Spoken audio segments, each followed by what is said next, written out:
Welcome to the Reimagine podcast. Each week, give yourself 30 minutes and meet the people working hard to create the future of insurance today. This is Paul Tyler with a special episode of both the Reimagine podcast and That Annuity Show. We recently organized a forum in 5 parts. Laura, are you sure there were 5 parts? Oh, yes, quite sure. 5 parts. 5 parts focused on reimagining retirement in a post-COVID world. Today, we're sharing the conversation from forum number 3 entitled Getting Seniors to Know, Like, and Trust Us in a Virtual World. And Laura, tell us, who do we have on our panel? It was a great discussion. It really was. So we had Farron Blanc from Meet Gerry, Cathy DeWitt-Dunn from DeWitt-Dunn, Rhian Horgan from Kinder, Manish Malhotra from Income Discovery, Anil Sanwal from RGAX, and Seth Rachlin from Capgemini. Thank you. And Ramsey, what was your biggest takeaway on the program? So yet another great panel. A lot of amazing things were discussed. The one phrase that really hit home for me was meeting retirees where they are. And we had more than one panelist use that phrase. And what's particularly striking to me about it is that meeting someone where they are actually can mean a lot of things. It can mean emotionally, it can mean in their physical space, but it's an attitude that I think we need to see more of in our industry. I think in the industry, we often try to get customers to meet us where we are. And so I think that change of mindset, if we really take it to heart, can potentially be super impactful. Yeah, I think, it was really interesting to think about, like, where do you expect seniors to come and knock on your door and talk about retirement? No, probably not. And is it space? Is it a time? Is it a date, right? Is it a birth date? Congratulations, Ramsey, you turned 59 and a half. You can actually take money out of your defined contribution plans without a penalty, right? It's so I think that's a TBD for a lot of the business models starting out. Laura, how about you? You know, in the same line of meeting them where they are, it's also about building trust in small steps. So we can't assume that they're going to trust us when we show up knocking at their door or their Zoom. So it's both virtually and in person. How do we build trust, especially over the last few months with all the change and being people online and meeting them there? So how do we communicate with them in a way that makes sense and then also expect them to provide information to us in a way that they don't feel as though it's going to be jeopardized? So it's really the right user experience for that group that we're calling seniors, and how do we serve them where they are in ways that best fit their needs? Yeah, now you said it, calling them seniors. Ramsey, we had a lot of good discussion around that, right? We did. Yeah, so I think for seniors, what struck me as very salient was make seniors feel good about who they are. Make them feel strong. Don't make them feel weak. Rhian Horgan of Kinder said, her organization was trying to be the Apple Watch, not the Life Alert. And I think that's it's so true. One technology can feel like I'm watching my parents feel spied on. The other one feels like, well, actually there's some benefit. It's kind of cool to do this. And, how do we create products with identical pieces of technology that are accepted, embraced versus pushed away, unplugged, had the batteries taken out, which my mom did all the time. And good luck trying to get the batteries back in from 2,000 miles away. Yeah. So anyway, with that, Laura, do you want to run the program? Let's roll tape. In a row. Thank you. Appreciate the time, energy and really good contributions you've made to this. What we've said for the last 2 times is, that retirement really is on the cusp of massive change. And I think if you're working for a carrier today, especially when I say today, I mean literally today, you're faced with unbelievably low interest rates. You've got a dispersed workforce.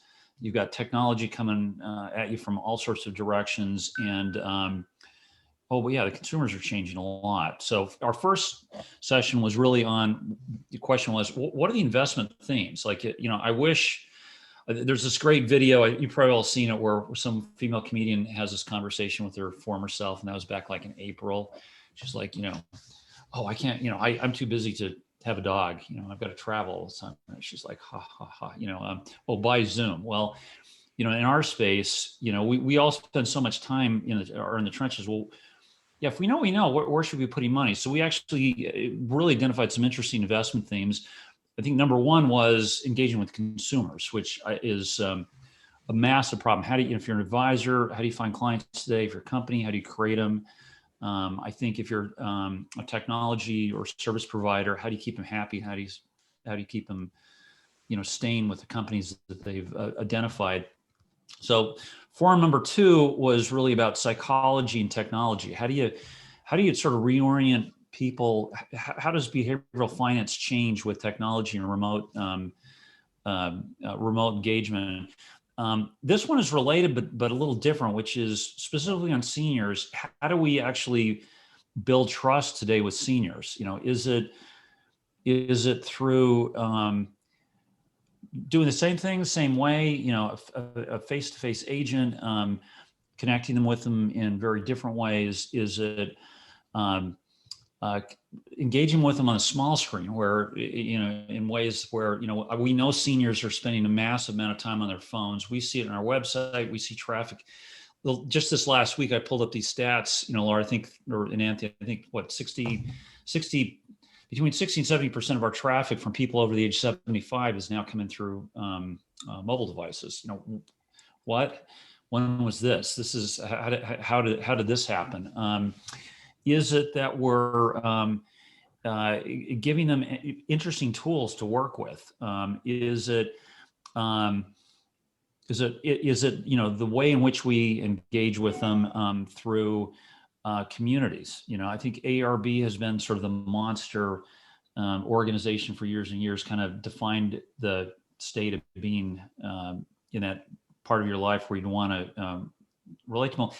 Is that really the community? Is that the group that's going to be the most powerful one introducing customers to product providers like us or services like this? Is there, what's that next organization or next community that has such strong following that they can actually create warm referrals, warm connections, warm setup for companies? So, I mentioned a couple forums. We've been doing a lot of experimentation with our website and some of our products. We put smartphones, an iOS app in the hands of our agents to help them sell products to their agents. We've spun up chat this year. Literally today, it was at lunchtime. I ended up chatting with somebody age 58 in Oklahoma, taking them from chat. This is all, by the way, we're in the spirit of learning. Tom Buckingham's on here, trying to understand the psychology of taking somebody from online chat. Guess what? I was able to get this person, 58-year-olds, on Zoom, share my screen, do illustrations, set up time, with Calendly for, future, another discussion afterwards. So a lot of change here. And so the question today is, how does it change? The answer is probably yes to all of them. But we've got a really good panel of people who are going to come at this from very different directions. So Laura, do you want to just take it from here? Sure. So again, thank you all for being here with us this afternoon. And for this part of the discussion, I'm happy to introduce Seth Rachlin, the Chief Innovation Officer Insurance at Capgemini. He's going to be our panel moderator for today's discussion. So Seth, the floor is yours.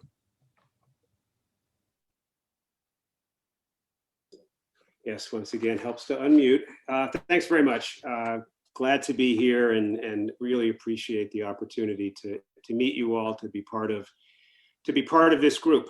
It's, I think, I've been in 10 minutes and I'm already seeing the value. So great conversation.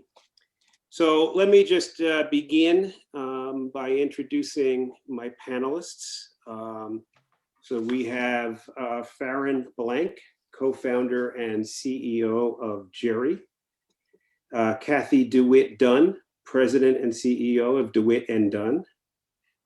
Rhian Horgan, founder, CEO of Silvur. Manish Malhotra, CEO of Income Discovery. And Anil Sanwal, VP and Business Initiative Lead for RGAX. And as Paul mentioned, our topic is seniors, and our topic is dealing with and relating to and earning the trust of seniors in a virtual world. And I thought I would just actually start before we jump in by just kind of giving one kind of quick little research finding. So one of my jobs at Capgemini is to supervise our research activities, and we do an annual World Insurance Report. And a key feature of that is we ask questions about how people transact with insurance companies. How do they get information? How do they learn about products? How do they actually buy products? And this year we had intended to do a research project on just how different millennials were from other typical insurance customers. So we asked everybody the typical question, you know, how likely are you to use digital channels to interact with your insurer, fully expecting that the millennials would be at the top of the charts and that as you got older, it would be less and less. And this year, for the first time, the Gen X or older outpaced the millennials. And so it was very interesting finding, of course, torpedoed the idea that we'd have a report about how different millennials were. But I think very indicative of what we heard in the breakout and what we're all kind of seeing, which is that these digital channels, the virtual world we live in is meaningful to everybody and is in many respects the new normal. So let me kind of start out, and I think it'd be great if each of the panelists, and I'll call on you one by one, kind of talked to, you know, number one, kind of, what does your company do, and how have you approached this issue of earning the trust of seniors in a virtual or a digital way? So we'll start with Farron from Gerry. Yeah, hi, good afternoon, everyone, or good morning or evening, depending on where you are in the world. So yeah, briefly, Gerry, what we do is we help seniors and their loved ones or families, typically people, septuagenarians, octogenarians, navigate all the complexities around senior care, whether that's in-home, so finding home health aides, as well as out of home. And yeah, really that piece around trust is one of the most important things that we find. So it's really around helping seniors with everything from essentials, so getting groceries, arranging transportation, to essential documents such as wills, powers of attorney, estate planning, and solving those like core, almost like hygiene problems first. And then that's where you unlock deeper, richer conversations where, you know, just today I was in our log and I was seeing that some of our clients who've been with us for 10 months, 12 months are now talking about depression and suicide, you know, and reaching out, you know, to our care concierges and asking advice. And so it's obviously, you know, by meeting those needs and building simple tools and trying to listen to seniors, we found that, you know, for a large segment of our users, we're able to gain their trust and enable them to serve, you know, higher purposes, whether that's talking about paying for senior care and remaining financially independent, which, you know, I think everyone on this call is involved with, to, you know, the really, really heavy stuff that we see, you know, in a fair amount on a bit of an edge case, you know, such as depression or, you know, emotional cognitive well-being. Great, that's great. So Cathy, same question to you. What are you seeing out there? One of the things in my practice, I've been on the radio, a lot of panelists know, for over 20 years in the DFW area. And I think it's just the same message in our firm. We focus in on income replacement and generating lifetime income. I know that's something that everybody talks about, but it's something that we really do best. And with all of the different online tools and resources that we have on our website and being able to reach out, we have email nurture campaigns, we text our clients. I mean, it's just amazing how we've moved away from the one-on-one meeting. I think in the COVID era, what's happened this past year, it's been very important to stay up with what everyone is doing, and that's social distancing and trying to make the best of the situation. But we've turned it around with our clients. We've had classes and online classes and also conference calls teaching seniors how to get online, how to do Zoom, and also telling them, well, if you don't remember anything after this, call your grandchild, they'll be able to help you. But we have found that by teaching and utilizing a lot of the tools and resources that we have and implementing them with the seniors, we've been quite successful. And then that has also been able to generate to online trust and being able to help work with moving their assets, making them feel more comfortable.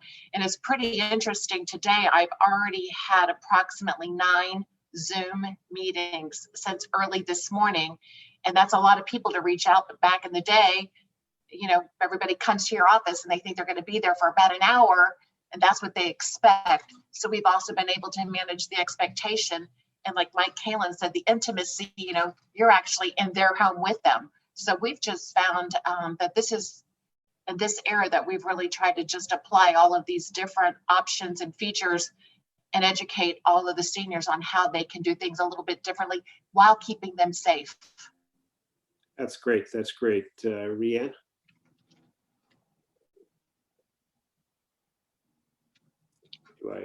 Sorry, I'm coming. Sorry, there we go. I had my kids jumped into my office a few minutes ago, so I put myself on mute.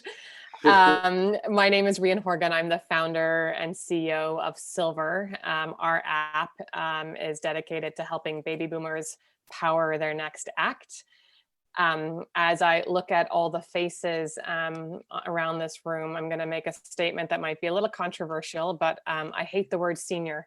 It connotes old, it connotes dying. And as I look around this room, what I see is actually my potential customers. I see a number of people here who are in their 50s and 60s, who are living their best next act. It might be that you're continuing what you've been doing. It may be that you've changed what you're doing, but we're purpose built for this demographic. And what we're really excited about is using empowering technology to really give our customers confidence and peace of mind. So we believe in humans as part of the process, but we also think that our customers can get going and do their research online. And if you design empowering technology for them, you can really meet them where they are. I always say, and I'm just going to talk a little bit about design for a second, which is, I imagine there's a number of people on this call that are wearing Apple Watches. Our goal at Silvur is to be the Apple Watch, not to be the Life Alert.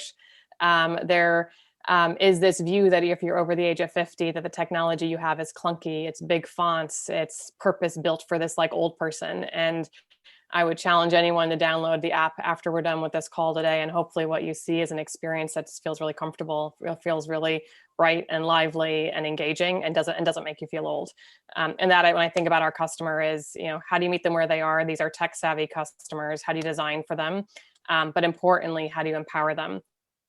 The last comment I would make, and I think this just goes to like the group that we have here today, is that 50% of our customers are afraid of running out of money in retirement. It's a huge issue in this post-pension world. And so at the center of the app, what we've done is try to really meet our customers where they are. So we provide every customer with a retirement score. That retirement score predicts how long their savings are going to last. And what we have seen through that experience is that it very quickly gives customers a sense of, you know, are they going to be okay? And if you can answer that question, I think you're on your way to giving this consumer confidence. Yeah, thanks very much. And I know, Manish, you and I have talked in the past, and you're very much plugged into those same kinds of questions. What are your thoughts on our topic in general, and what Rhian just said? Yes, so right. I mean, she touched upon that. This is a question that people have, and to kind of go back to the main question that you said, how do we earn the trust? And for that, what our take has been, and our customers have done the same, is put objectively in front of them through a digital engagement why the strategies and the products that you're recommending to them are better, and how much better are they. So in our whole approach, we come up with something called as a safe retirement income. Like Rhian mentioned, about a number of years, the money will last. We take a slightly different approach. We say, what is your safe retirement income if you live up to 90th percentile lifespan, and safe is defined as money that will last you at 90% probability of success from the mathematical side of the story. And show them that if they do this versus that, or give them first what's the best optimal answer, which will maximize that safe retirement income by $20,000, $30,000, $40,000 on after-tax basis. Now that objectively, once you put it in front of the client, you gain trust, right? And they can see, they can change the levels, they can move it left and right and see what they were thinking, why it was that $20,000 less. So this digital empowerment, and that's where you need slightly different technology, and that's what we've been doing for over a decade now, is developing a whole AI to do this interactive advice for decumulation problem, which is very, very tough. And that's where we are a B2B and a B2B2C solution. So we don't directly sell to our customers, but we are the brains behind a lot of institutions, retirement income solution in the market that are very trusted institutions. Thanks very much. That's very interesting. So Anil, you and I are both in the innovation game for larger companies.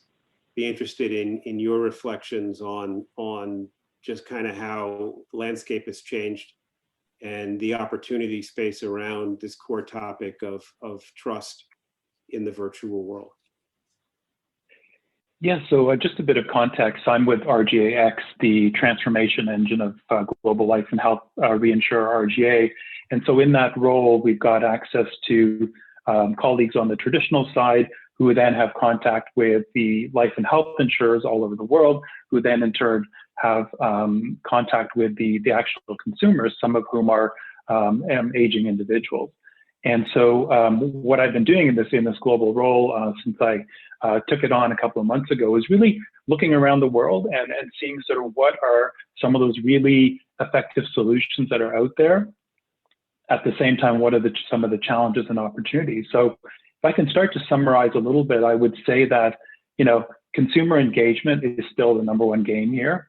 And just because they're seniors or elderly individuals doesn't mean, it's consumer engagement is still the number one focus. It's just, we need to meet them where they are. And I think I've heard this so far from my other panelists, but, understanding what's going to be first order value for them.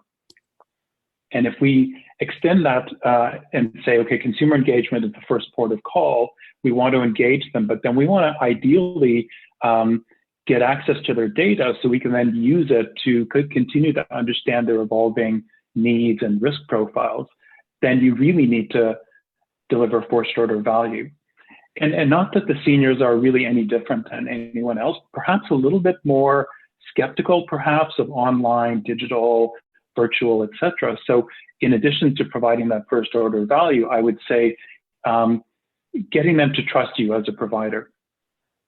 And so if I can just give an example, we've got a startup partner we're working with in the UK who's creating a connected set-top box where you connect in different devices, but it's all connected to the TV, because we know that the TV for a lot of elderly people is sometimes their best friend. I think in the UK, 80% of seniors will say, that's my number one form of companionship. And people have had this in their homes for ages. So again, just an example of, building from something that's comfortable for them. The other thing is really, and I meant, somebody mentioned about wearable devices, but just generally in terms of tools that we give them to interact with these devices, they need to be designed for them. And so what you'll see in a lot of these solutions for seniors is remote control devices that don't have 60 buttons, but maybe 4 or 5 that they can easily learn and use. So again, it has to be easy to use as well. So if I can start to summarize, it's really consumer engagement is still important, but it has to provide first order value for the senior. And we have to do a good job in terms of gaining their trust. That's great. Interesting. I mean, you talked a lot about, I think, concepts around consumer behavior and consumer trust and all of those kinds of things. And I think that's true regardless of the market you target, right? I don't think that you treat as you don't need to earn the trust of a younger person. So I started out this panel by talking about how we started writing a report on millennials, and then we decided that we weren't going to talk about millennials. And then Rhian, I think, was very provocatively kind of attacked this word senior and said we didn't need it or we shouldn't use it. So I'm going to kind of go around again now with a different question, and that question is really, what is different about seniors, and should we think about them differently, or is it better to think of broader categories or more or a different way of kind of slicing up our target markets and our target audiences? It's not based on age, but is based on some other more meaningful distinction. So in other words, you know, it's I'm the host of the panel, so I get to say, does the panel even make sense? And so this is the question, does the panel even make sense? And should we be talking about seniors, or should we be talking about, as Rhian put it, you know, those who are prepared for retirement and those who may have a funding issue, or those who are vulnerable, as Farron was talking about, and those who are more secure. So with that, Farron, we'll start with you again. Your reaction to Rhian's comment around seniors and its relevance as a label, if you will. Yeah, no, I agree. I agree completely. I think there is no homogeneous group of seniors. We're seeing it even in our customer base of a couple thousand members, you know, that pay monthly subscriptions, you know, of $80. It ranges from people who are super savvy, super with it, only want companionship, you know, because they're missed out due to COVID, to people who, you know, are largely bedridden, you know, and it doesn't break down by age. Like those two people, you know, one is 80, you know, they're completely with it, you know, active adult, and the other person is in their, you know, mid 60s. And so I think it is, I mean, there is no homogeneous group. I'd say it largely breaks down. I mean, when we think about our segments, right, we largely think about wealth and then education. And then we put on a couple other like lenses as well around like family org structure and support networks, you know, and then their primary needs. But calling someone as senior and saying, oh, everyone needs XYZ. So for the purposes of the panel, everyone needs an annuity or everyone needs a long-term care insurance policy, you know, isn't our experience, at least that we're seeing in the field. Thanks for that.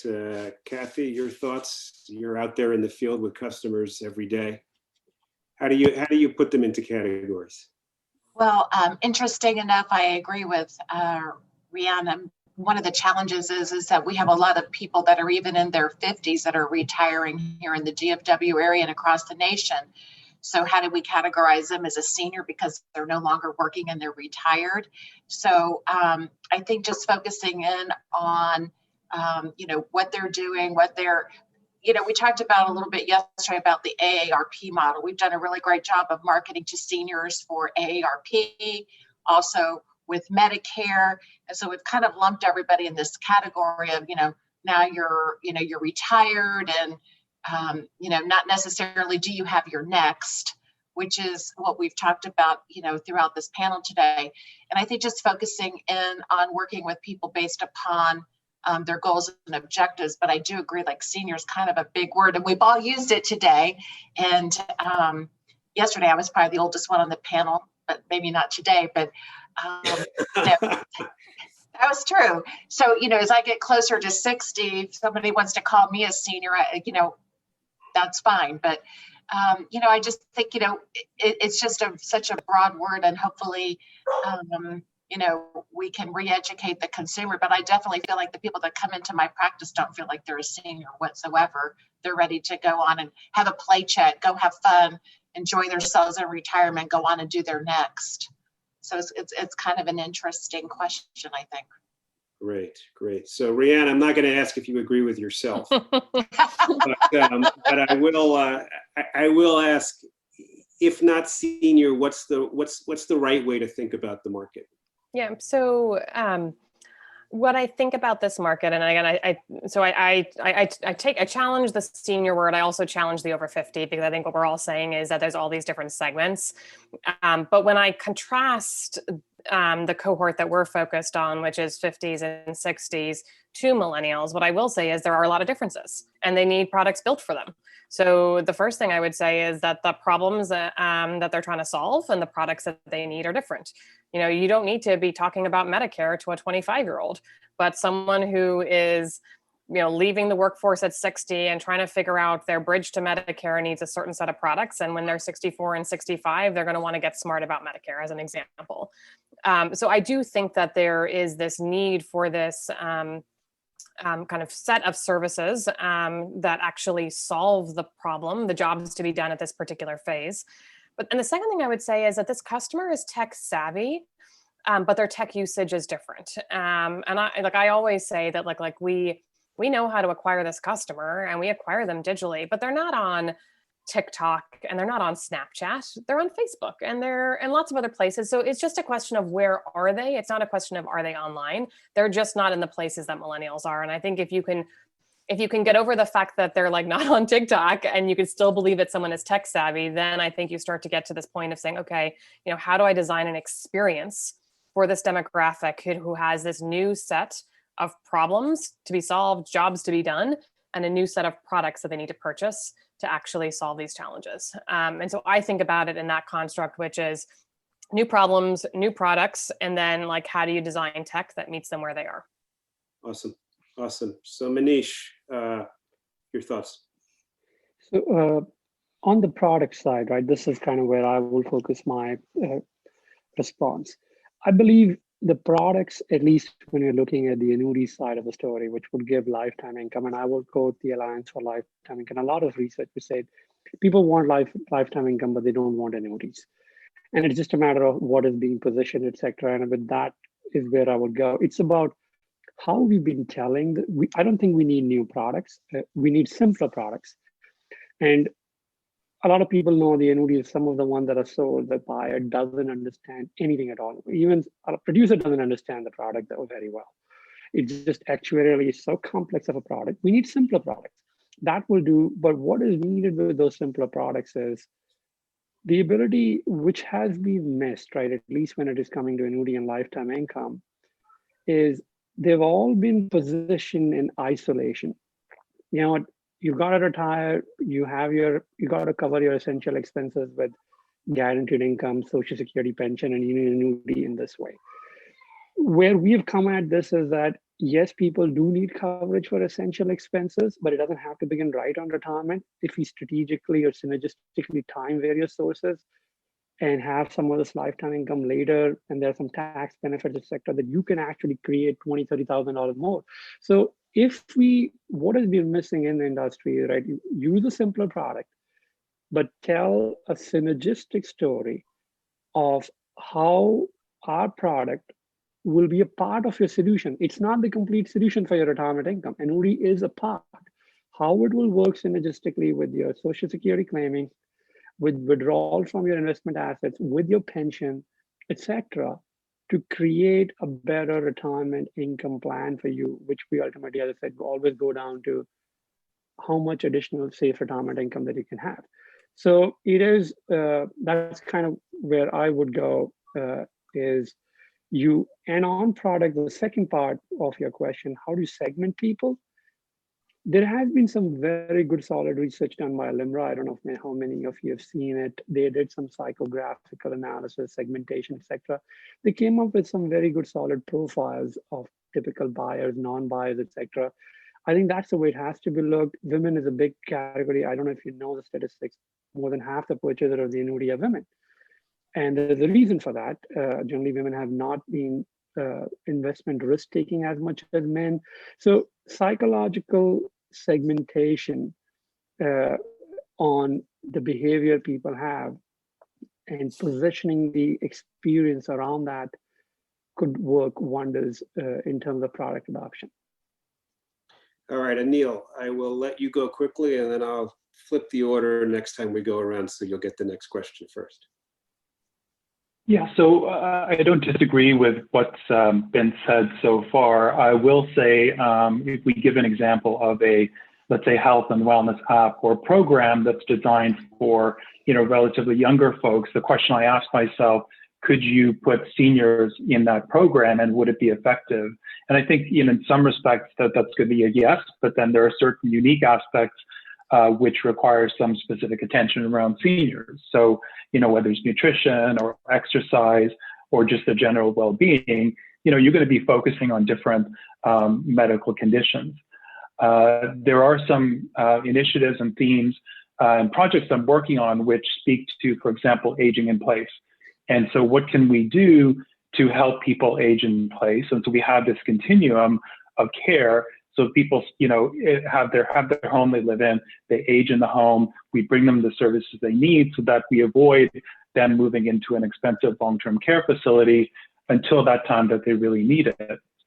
And so if we look at that sort of holistic approach, that we need to tailor it somewhat to people who are going to be at that point at some stage in their life where, you know, they're going to start losing independence. So again, I disagree. I agree with what's been said so far, but I think we need to tailor it and customize it to some extent for the senior. Great, thank you.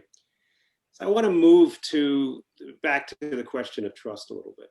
And you know, when I started in the industry, the way insurance companies earned trust was they built massive marble and beautiful buildings that were, you know, went all the way up to the sky in almost every city. They put their name on top, and those big structures, they conveyed longevity. They conveyed the fact that the company would be there for you 30, 40, however many years it was from a retirement perspective. And now I think we're talking a lot about the relationship between technology and trust. And I think we risk making the assumption that people trust tech. And I think that, you know, as we enter this next phase where I think I saw flash across my screen that there's probably going to be an antitrust case against Facebook, you know, the kind of, you know, era where we think the tech companies can do no wrong is clearly behind us. So I guess I'd like your thoughts on, you know, most of you I think are in the technology space in one way or another. And Cathy, I know you rely on technology to a large part in your business. So how do we handle the tech plus trust equation? So how do we create tech that we can actually trust as opposed to tech that we distrust? And how does that relate to what we're all trying to do in insurance? So Anil, I promised I'd start with you, so I'll start with you. Yes, so I'll go back to perhaps what I said a little bit earlier, which is really focusing on first order value for the elderly individual and then creating that engagement.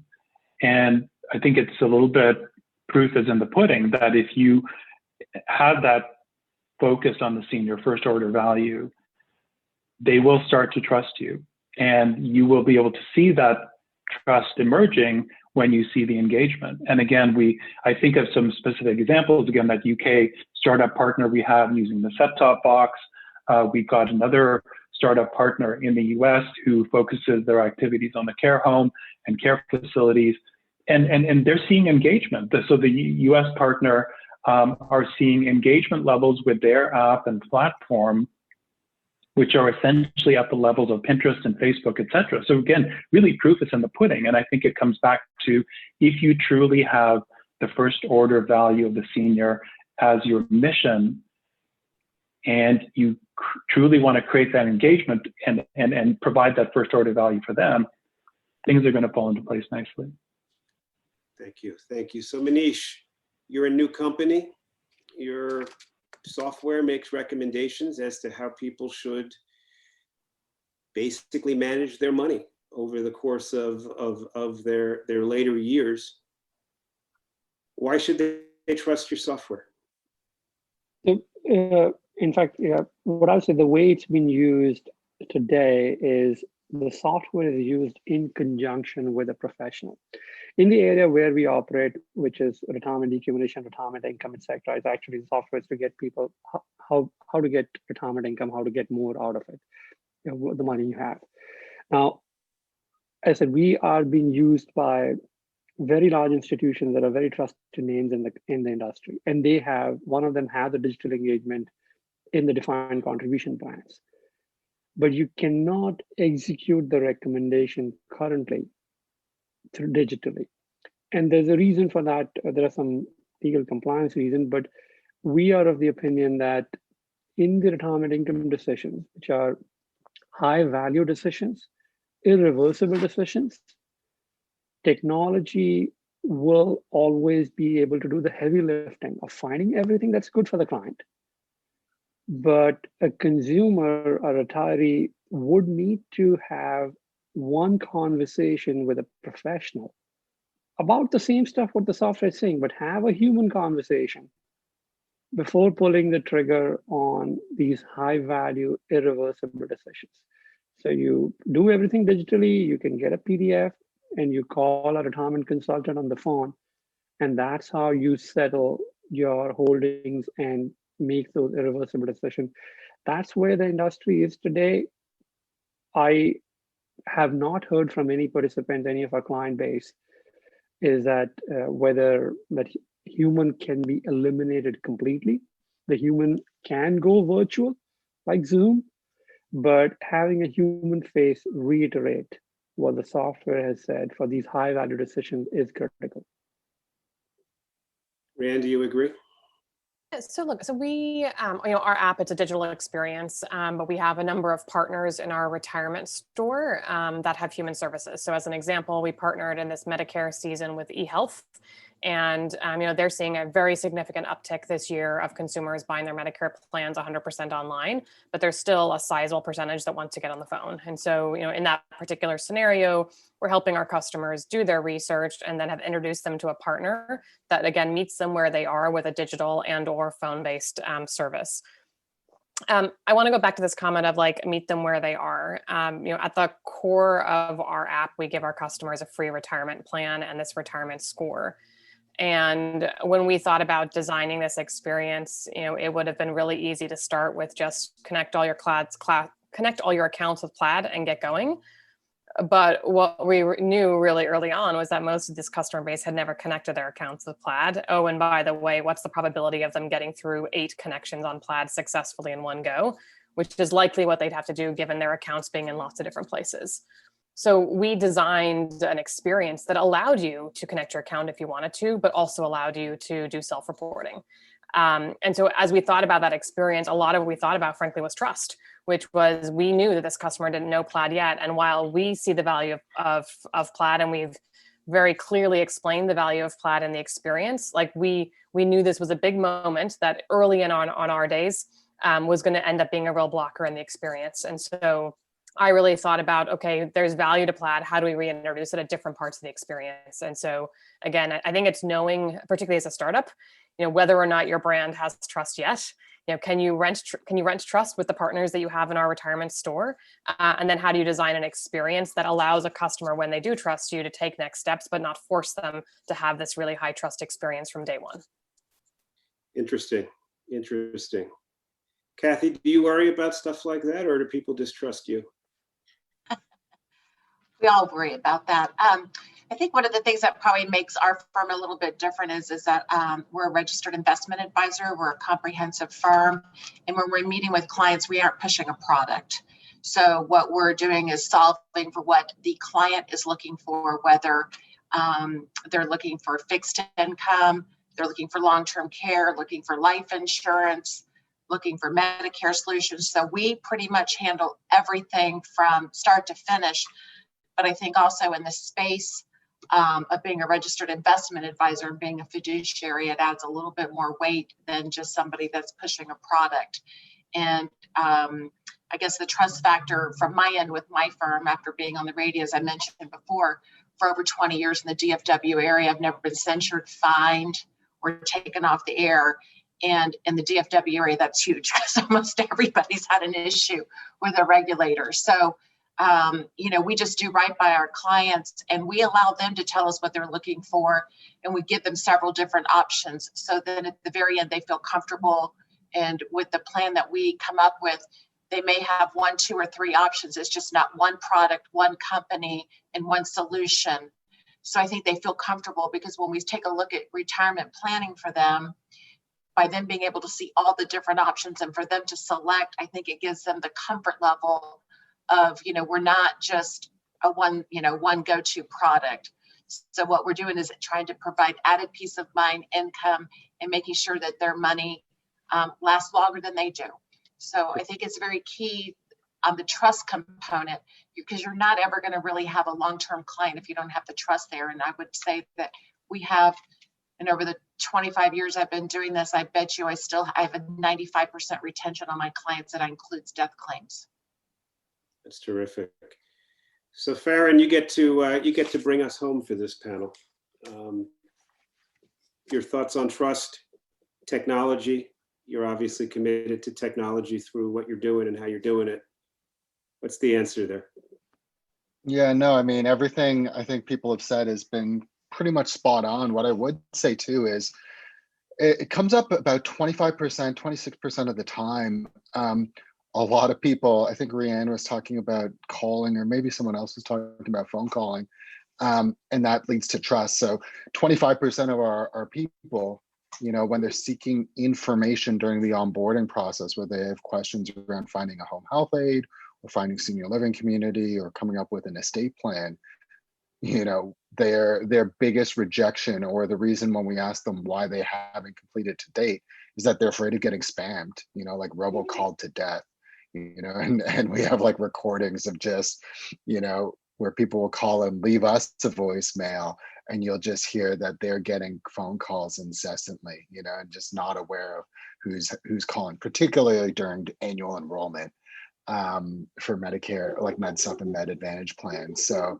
I mean, yeah, it's there's all those little things that we can do around trust, but then it's not even abusing it as well, and trying to stand outside of the category of unscrupulous actors who, are just looking at this as like, reselling a lead or repackaging and just like,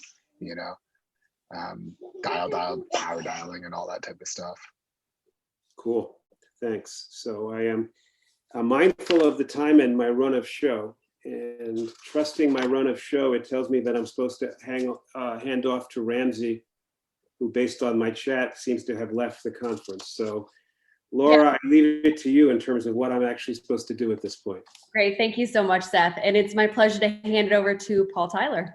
Well, who will hand it over to Mark Fitzgerald to lead this round of questioning off. And we will, between the two of us, make sure we answer as many questions. We have great questions in the chat line, or in the chat, and we're also going to want to have you ask those questions yourself. So Mark, take it away here. Oh, Mark, you're mute.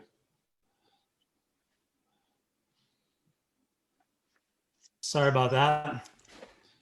In our breakout session, it was interesting. Mike and I were talking about, the agent adoption to technology, and it seems to be very two polar extremes. One subset of agents will excel and actually, increase their business, and I know Cathy's done a great job of that.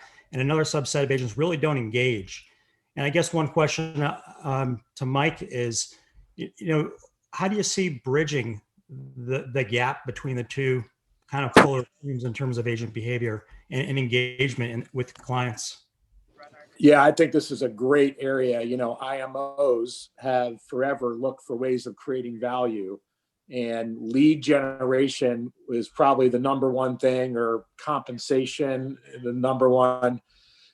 Digital training through IMOs, I think, is a huge opportunity right now. And it's probably really three groups of advisors. There's the self-starters, there's the ones that are never going to change, but there's clearly the movable middle that need and want what we could help them with.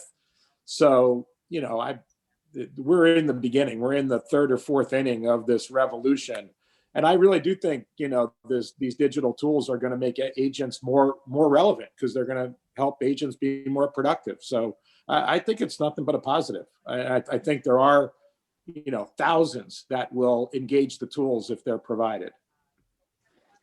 Yeah, and it's what's interesting is it doesn't seem like it's any subset of agent that is adopting or not adopting. I mean, various age demographics in terms of agents engaging digitally, different tenures being in the business in terms of them engaging digitally. So I think, that behavior also kind of transcends probably down to the client level, similar to what Rhian was talking about not being, senior-based market and senior-based marketing, but really kind of marketing to a broad population, and what their, ability to adapt to changes, and how do we tap into that, and how do we identify where those hurdles are?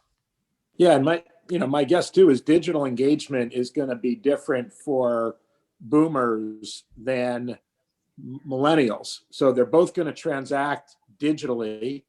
Boomers may be more open and willing to have human interaction, and millennials may still want frictionless journeys. So, all digital engagement is probably not going to be created equally. Agreed.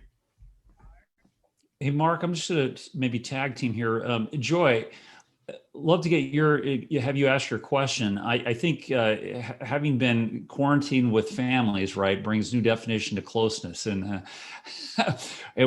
and all the challenges, and I think I say creates challenges, but it also brings people together, and you have a new look you have a fresh look at what's important. Do you want to ask your question?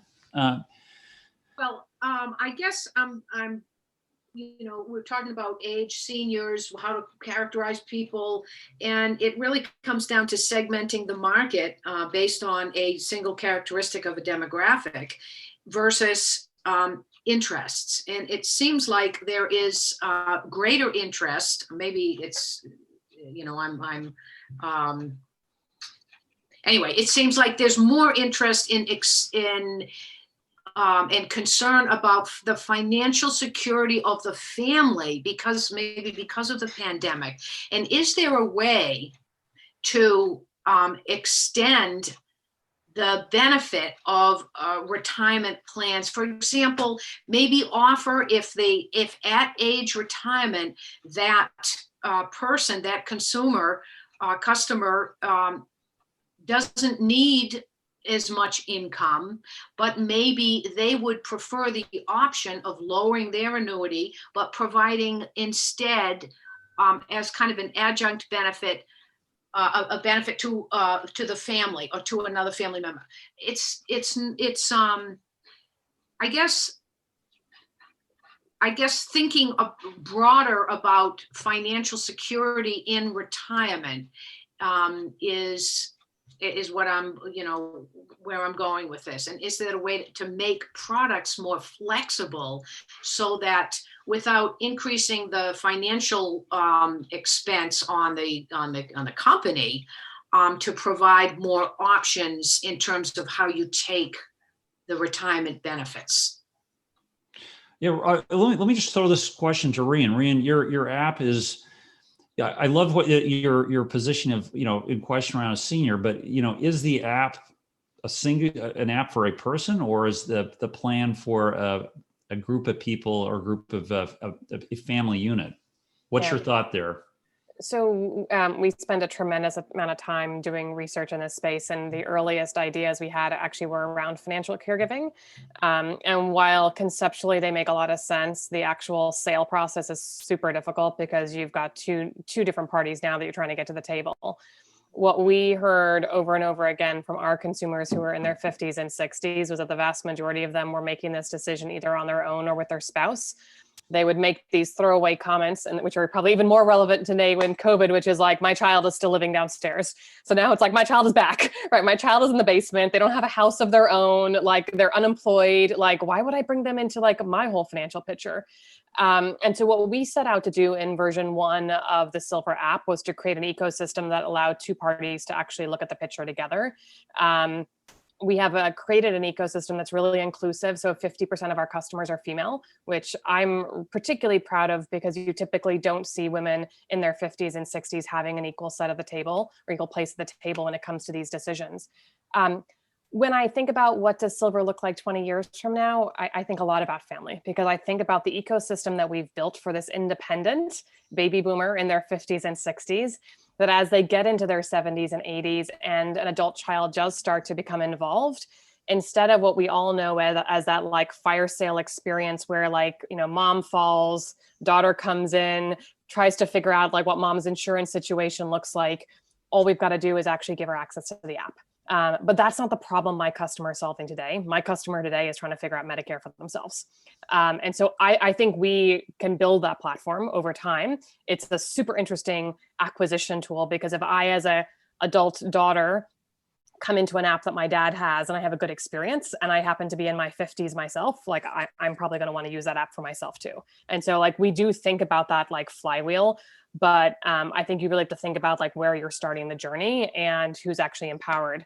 The one exception to that I would say is around healthcare. What we have seen is that caregivers are very engaged around the health side of the equation. I just think the financial side tends to be this like one-time situation. It's like, let me figure it all out, and then you go back to the healthcare. And that I think for us made it a very challenging acquisition framework.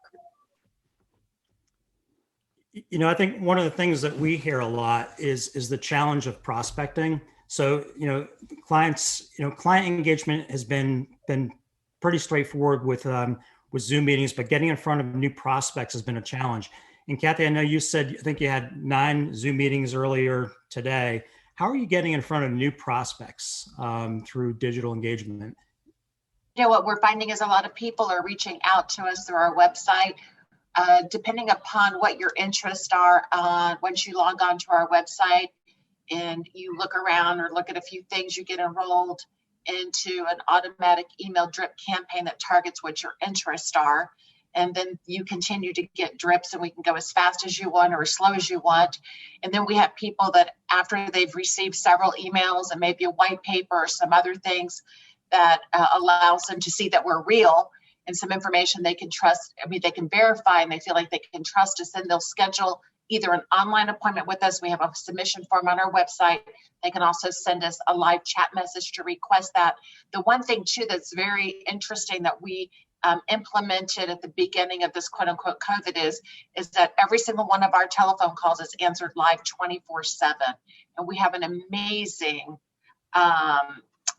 service that we've been working with. It's MoneyPenny. I recommend it to anybody and everybody.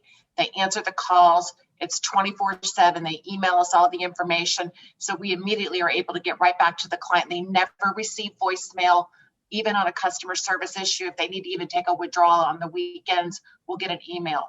So we're there, we're following the prospect as closely as we can, and then we're able to get the meetings booked and just move on down the road with them. So I find that we're going as fast as they are, and we're responding just as quickly as they are, versus waiting until tomorrow morning or Monday if they've reached out to us over the weekend, because it's their money and they're thinking about it right now, or it's their life insurance or long-term care.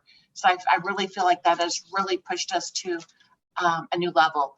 And it's MoneyPenny, and they're great, and they have a script and they handle everything for us. That's awesome. I guess is there any one thing that you would change back to the way you did business prior to the adjustments and adoptions you made from the pandemic? I would have to say, based upon my numbers this year, not a dang thing. That's great. That's awesome. That's great. I guess just shifting the conversation a little bit in terms of how and where we engage. I do think there's.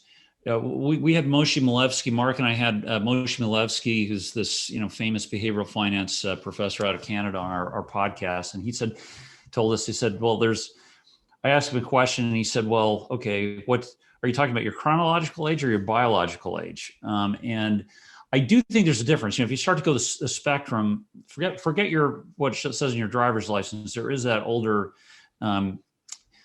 There are older behaviors. And Anil, I'll throw this question to you, which is, and you mentioned this, but Ramsey actually put a question in here. What is the screen, and how does the screen change? I think Rhian's made a real compelling case that the mobile phone is the screen that we should be focused on. Should it be the TV set? And does that happen more in later ages? And is that really driven by the facility and the institution helping these people, or is it still an individual connection with an individual senior? So I'm gonna take a little bit of a different angle on this and touch on a couple of points that were just made. And somebody mentioned family caregiver, and it seems a little bit counterintuitive or sneaking behind the back of the senior, but really engaging with the family caregiver is so important.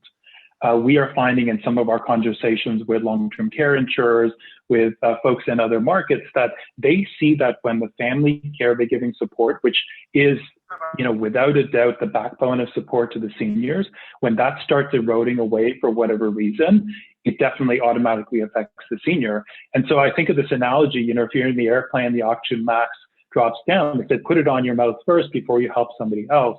So I think we need to also expand the scope of how do we help that age group by looking at the family caregivers, making sure that they are emotionally and physically strong to be able to provide the support, and that they have all the resources.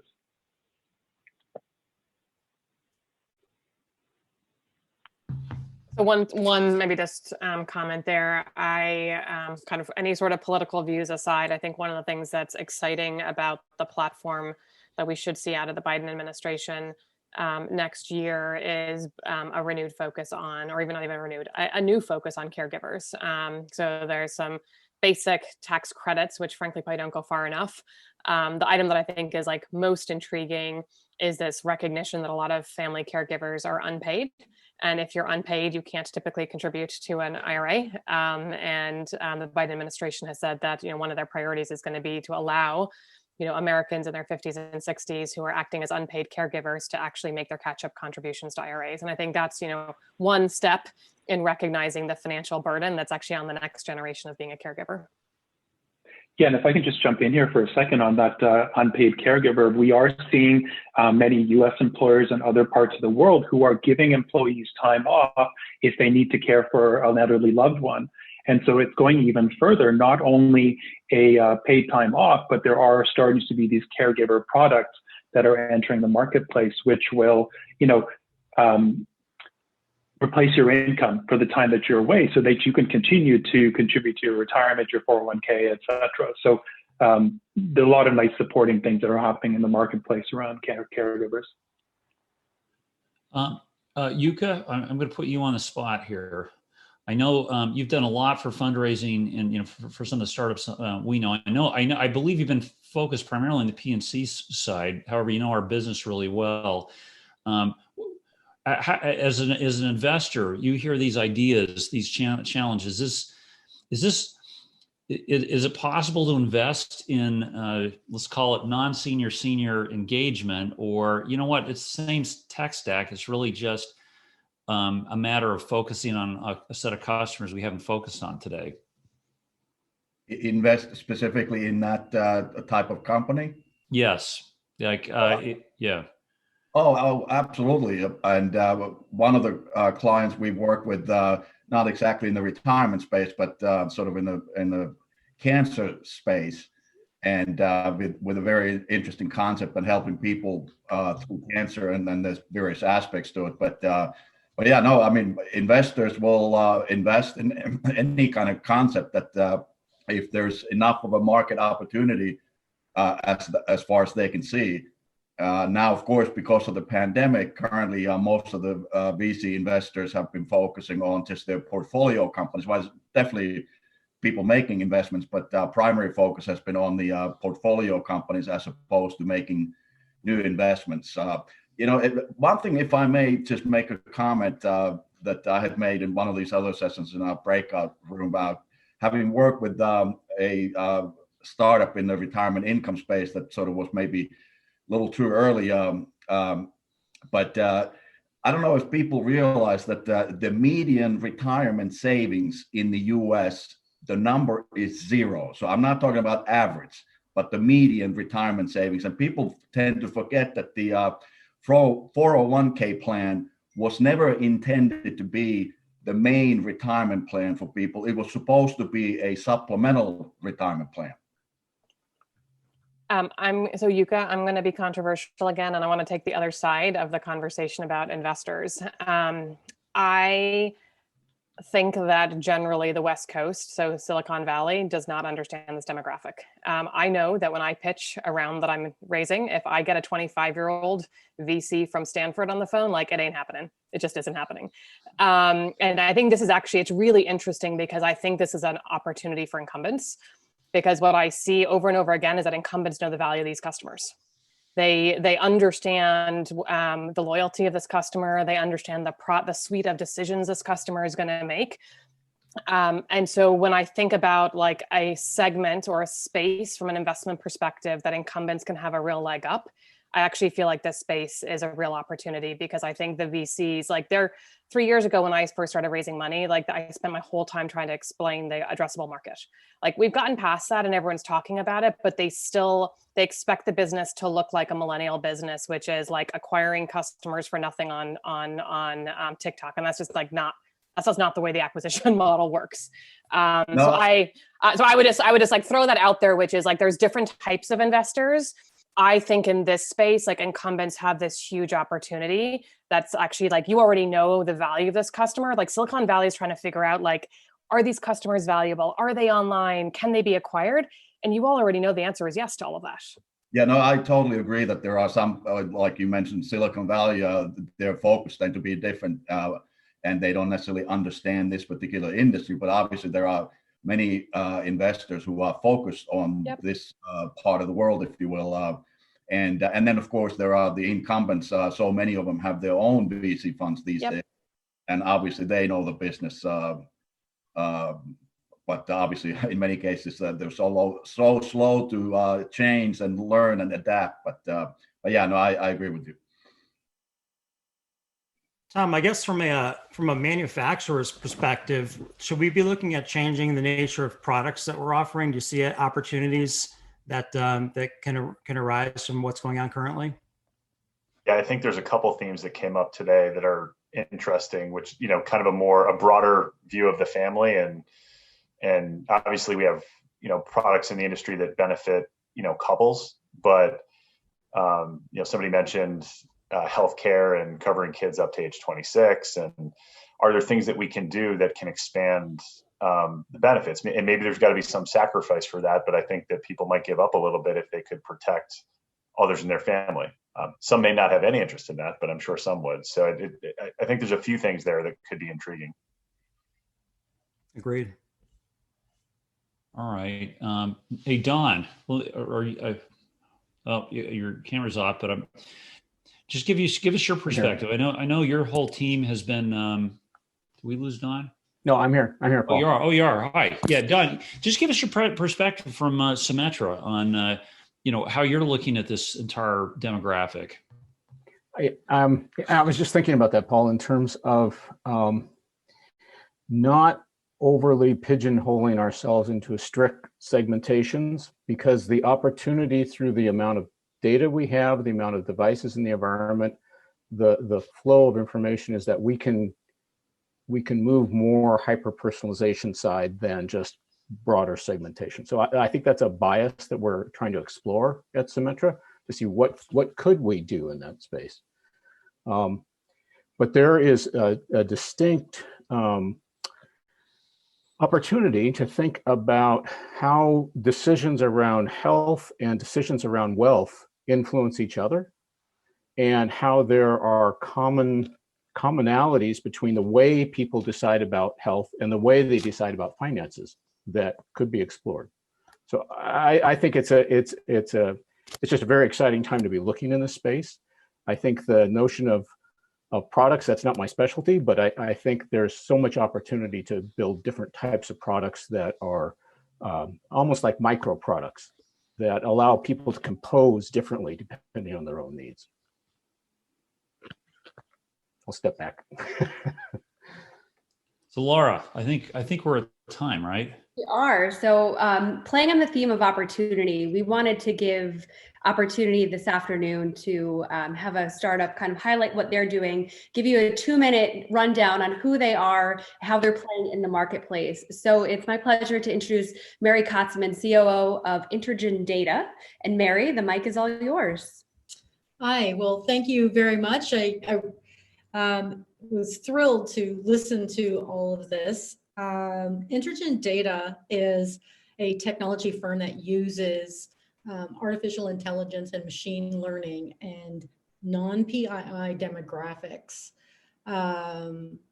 that, when combined, develop correlations to identify life stage and life events for people.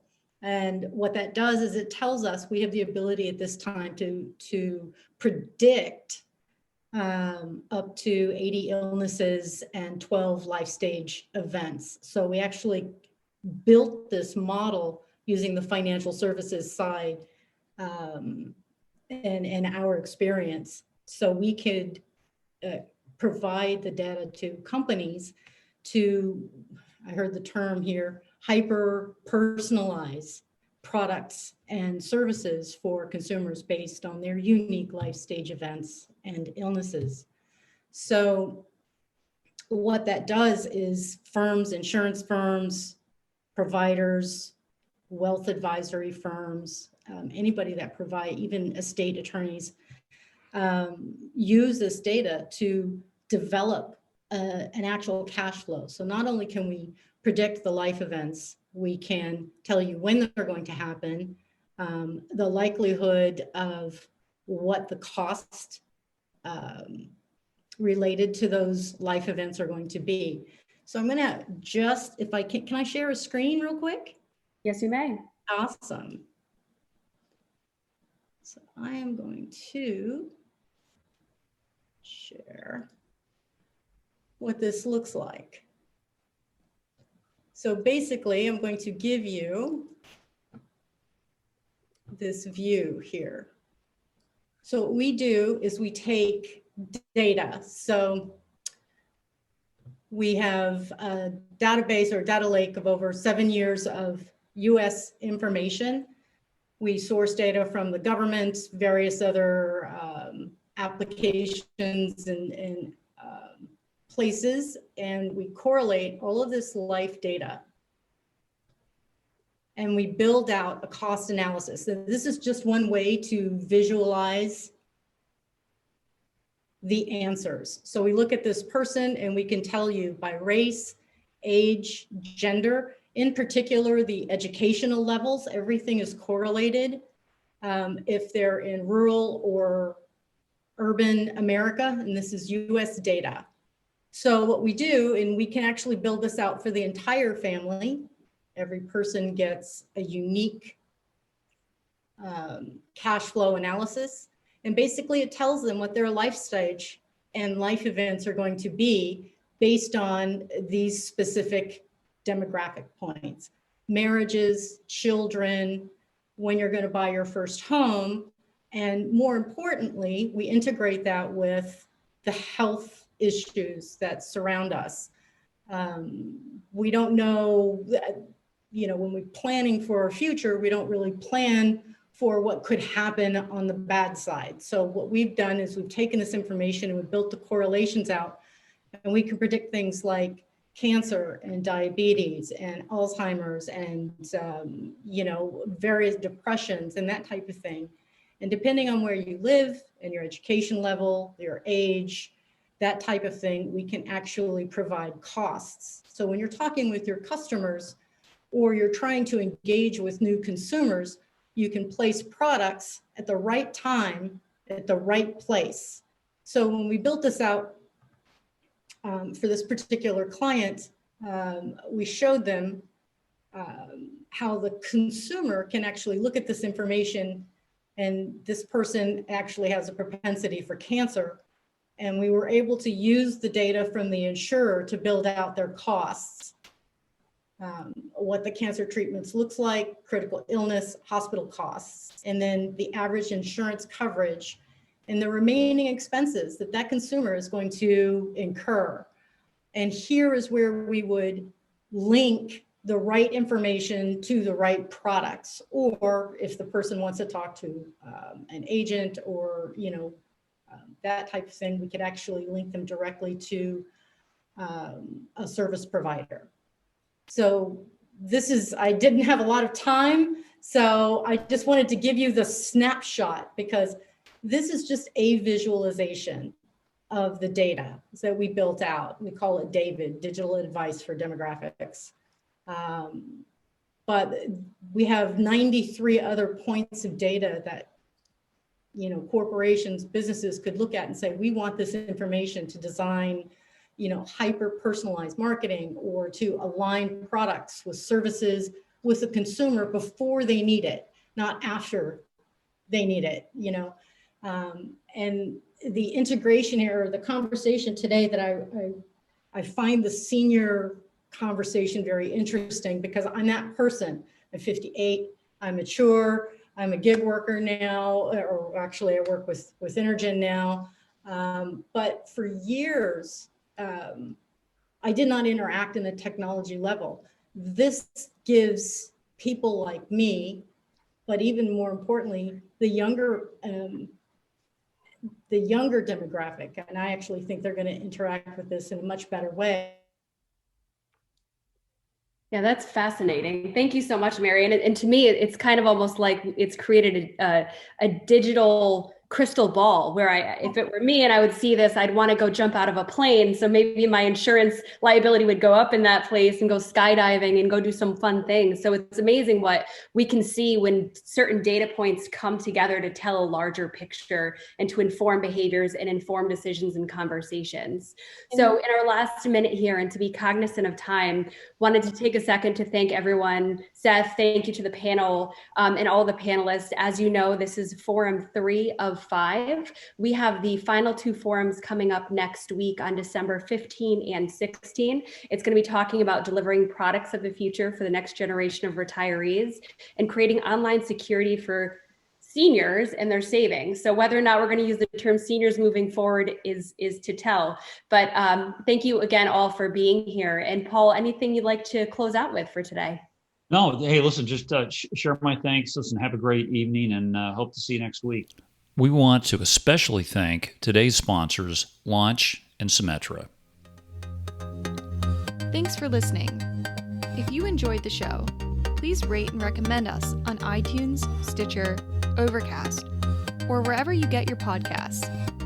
You can also get more great information about this company and other great startups at imagine.nsre.com.